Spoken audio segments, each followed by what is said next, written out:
I'm curious about yesterday's ruling in the Ninth Circuit Court. Has it caused you to rethink your use of executive power, and how will you respond, and will you sign new executive orders or perhaps a new travel ban?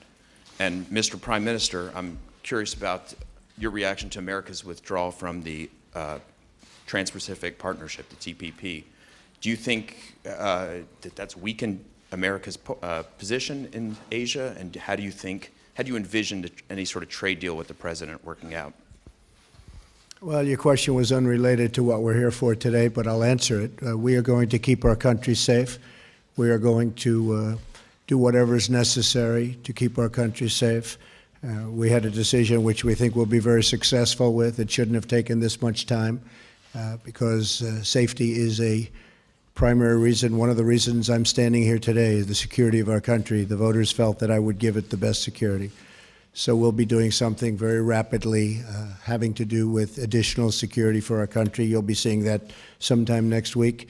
In addition, we will continue to go through the court process, and ultimately I have no doubt that we'll win that particular case.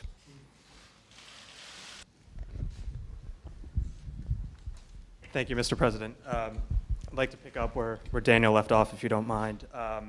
You said earlier this week, and I'm quoting for you, you said, "I've learned a lot in the last 2 weeks, and terrorism is a far greater threat than the people of our country understand, but we're going to take care of it." Based off of what you have learned, and now knowing that your executive order is at least temporarily on hold, do you still feel as confident now as you have been at any point that you and the administration will be able to protect the homeland?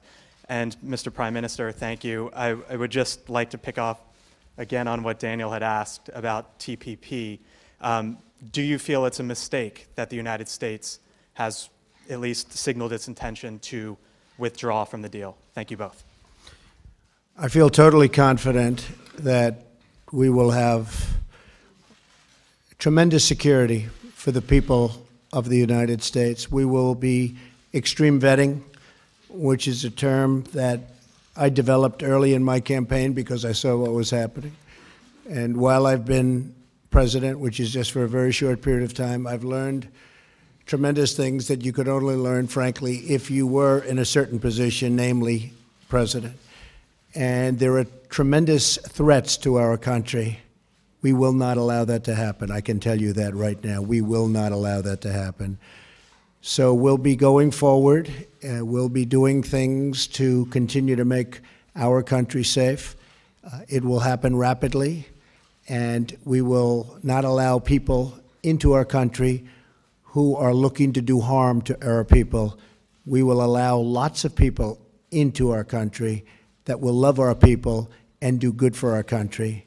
It's always going to be that way, at least during my administration. I can tell you that.